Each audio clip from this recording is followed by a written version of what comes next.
you kind of invite the meaning. This is about like living that enchanted life as well, because there's always like a tipping point. You're always on that knife edge of like the conspiracy meme guy, you know? Yes, Mhm. I very much try not to be that dude. I know.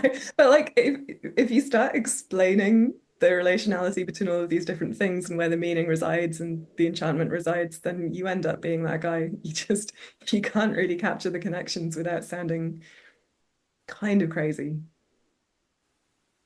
Mhm.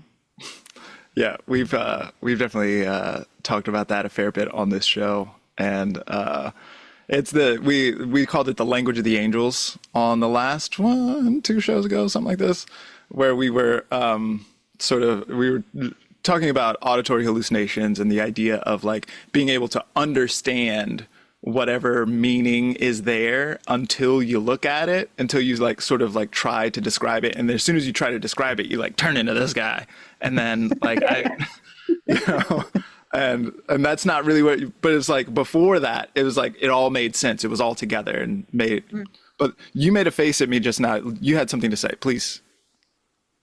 Me, Yes, you. Language of the angels.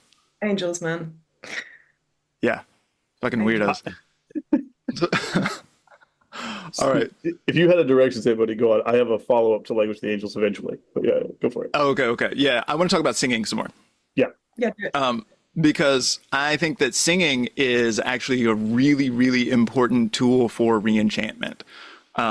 There's a couple of things there. One, say again.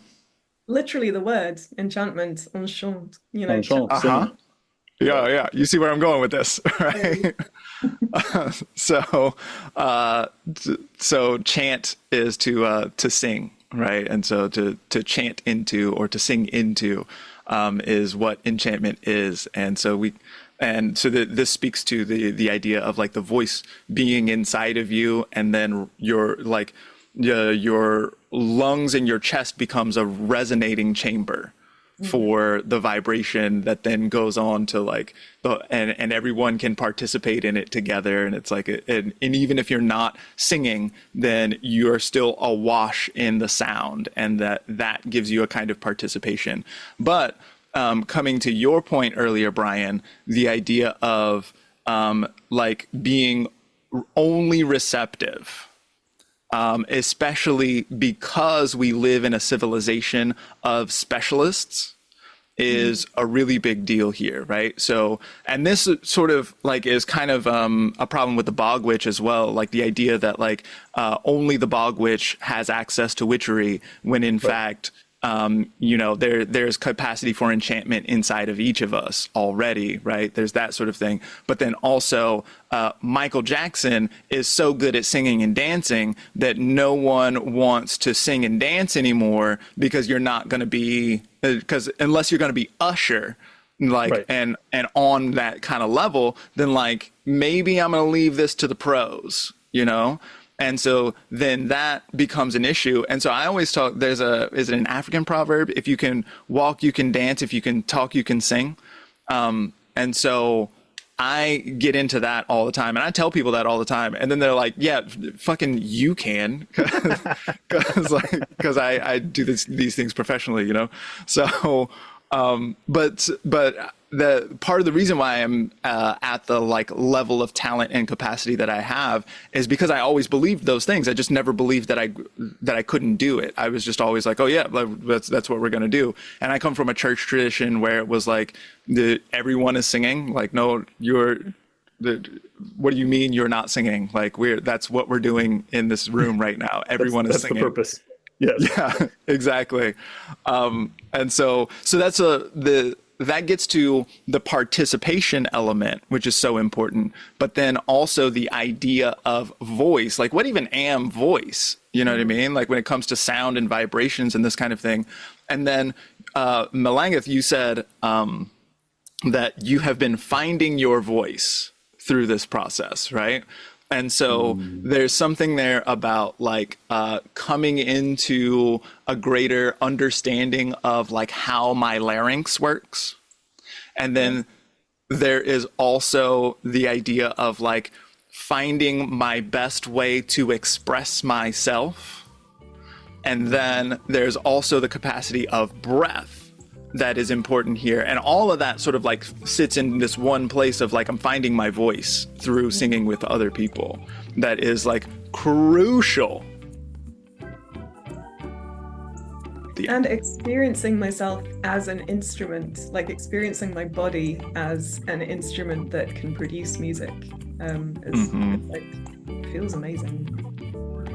There's something here I really love that just sort of flashed for me, which is we often talk about the process of the tension between individual understanding of yourself and your community responsibilities, your community connections. And a choir is a fantastic way to both metaphorically understand, but also actually practice this, because your own voice has to be created, maintained, understood. Your own deepened. You have to work on your own special sound, right?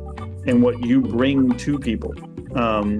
But then all of these different voices in concert bring together a new sound, right?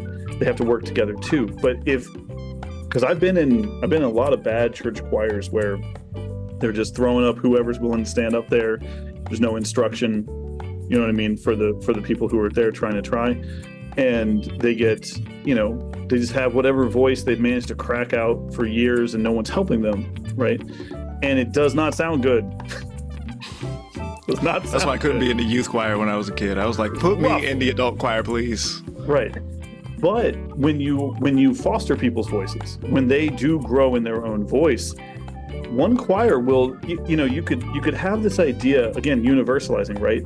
That one gospel choir sounds like every other gospel choir. They do not.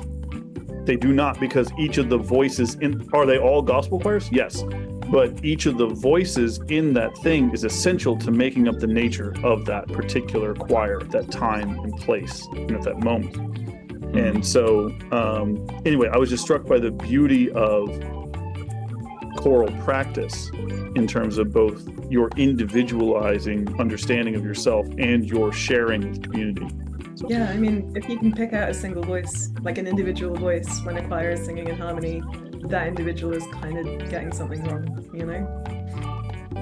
Yeah, this brings me back to the sum of its parts thing. Mm-hmm. And there's Zamboni, you'll totally get this, because I don't know if we were recording when you started talking about your music, but there's a pre-verbal language that you can enter into with people when you're making music with them, where you can feel out the vibe that's happening between you. And I absolutely love, and I don't do it anymore, but I used to play guitar and I used to just jam with people, and there is nothing like kind of just jamming with people and seeing where it goes, and you're both following this thread, or like all of you in that moment are following this thread of music that is between you and more than you, and it's a whole different level of communication and interaction and into being,